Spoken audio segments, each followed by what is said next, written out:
ngayon ay nagluluto tayo ng puto maya. So first time kong magluto ng puto maya. Try natin, sana masarap to. Why am I looking at you? You're a picture in a frame. So ngayon naka-ready na po yung ingredients natin. Meron tayong malagkit. Ito 1 kilo of malagkit. And then meron tayong gata. Sugar, 1 cup of sugar yung nilagay ko. Depende na sa gaano kadami na sugar na ilalagay nyo po. And meron tayong luya.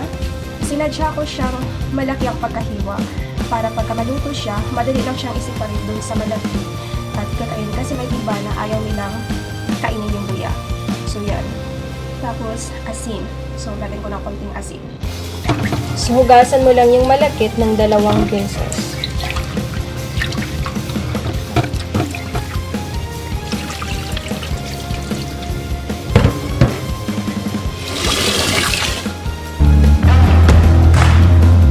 Stop the devil watching over me. So, tapos na hugasan natin yung malaki.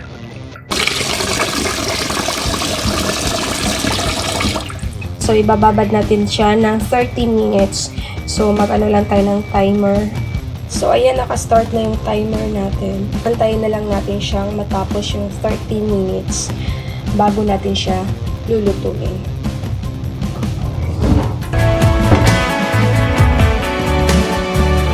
Tapos na natin siyang ibabad ng 30 minutes. So, tatanggalin o i-drain na po natin yung tubig.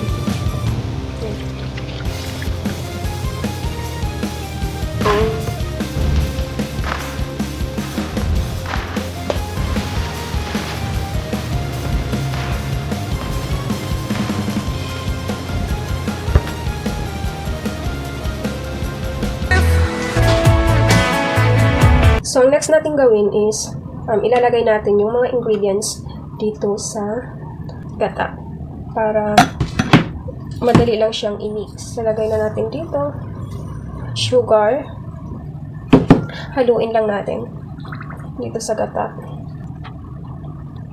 Okay. Tapos maglagay ako konti ng ginger.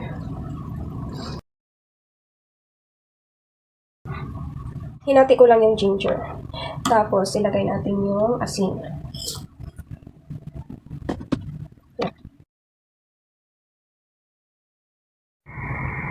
So, ngayon nakasalang na po ang ating puto maya. Maya-maya konti, lalo na pag malapit na siyang maluto, hahalo-haluin lang natin siya para mamimix talaga yung mga ingredients na nilagay natin dito. Yung ginger, salt, sugar, yan. Dito sa gata. Para ka lang nagsasaing. Tapos nilagyan mo ng mga ingredients. Instead bigas, na natural na bigas, yun yung malagkit yung inaano natin sa ngayon. Kasi nga, yung niluluto natin ay puto maya. So ngayon, first time kong magluto. So try natin kung anong lasa. Yan. Sana okay to.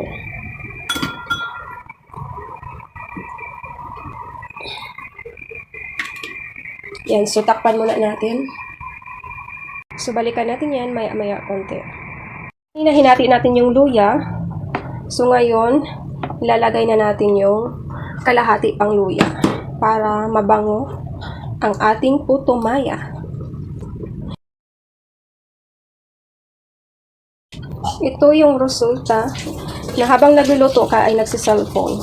Kaya hindi na napansin, ayan, nasunog na yung iba. Yan, nasunog na.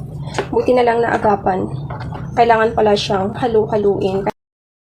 Huwag lakasan ang apoy para hindi siya masusunog. Ayan, haluin mo siya ng maigi.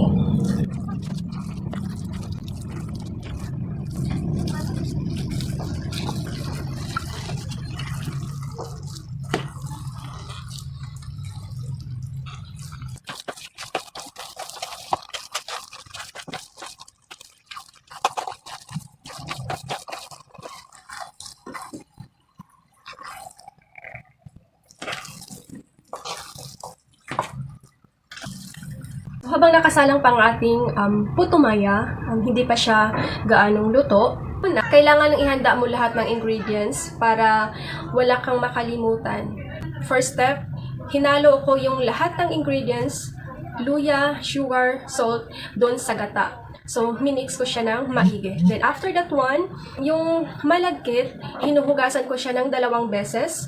And then, after kong hinuhugasan, binabad ko muna ng 30 minutes. So, ginawa ko, gumamit ako ng timer para ibabad yung malagkit. Then, after na binabad na yung malagkit, i-drain mo yung tubig and papalitan mo yun ng gata para iluluto mo na siya. So, yung gata ay nakalagay na doon lahat ng ingredients doon sa gata. So, ilagay mo na siya doon sa malagkit para ka lang nagsisaing.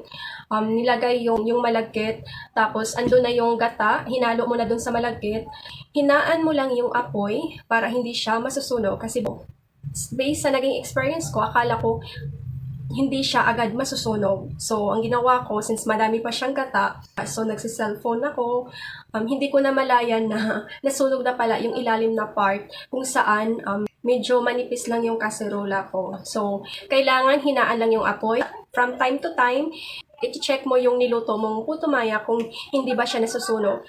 Halu-haluin mo siya ng maigi para ma-mix yung lahat ng ingredients doon sa malagkit and para hindi rin siya masusunog. So, hanggang sa maluluto na siya. Napakasimple lang magluto ng putumaya. Yun, iba-iba naman kasing version ng putumaya. Meron sa Davao, Cebu, yun. Pero sa version ko, kakaiba din. So, depende na sa diskarte mo, depende na sa gaano kadami yung asukal na ilagay mo. Para sa akin kasi ayoko yung madaming asukal kasi nakakaumay din siya. Yung tama-tama lang. And yung ginger naman, kaya malaki yung pagkahiwa niya kasi ayoko yung after na maluto yung putumaya, pagka sobrang pino yung ginger, parang pati yung ginger na kain mo. Yung iba naman kasi ayaw nilang kainin yung luya. So, para madali lang siyang i-separate yung luya doon sa malagkit na, doon sa putumaya na luto na.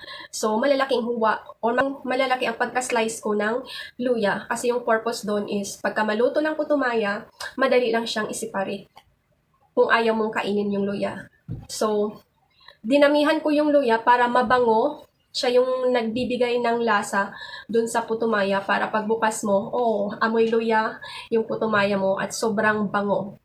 Yan. So, sana nakatulong itong video na to sa mga gustong magluluto ng putumaya. Masarap to, partner ng hot choco or sikwate. So, meron akong hot choco, maya-maya magluluto din ako.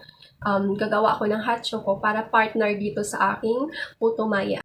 Ngayon ay gagawa tayo ng hot choco para i-partner sa ating putumaya. So, since bilog-bilog yung hot choco natin, so kailangan nating i-blender.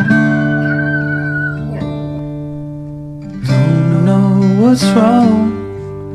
Something isn't right. Thank you so much guys. Ingat and bye-bye.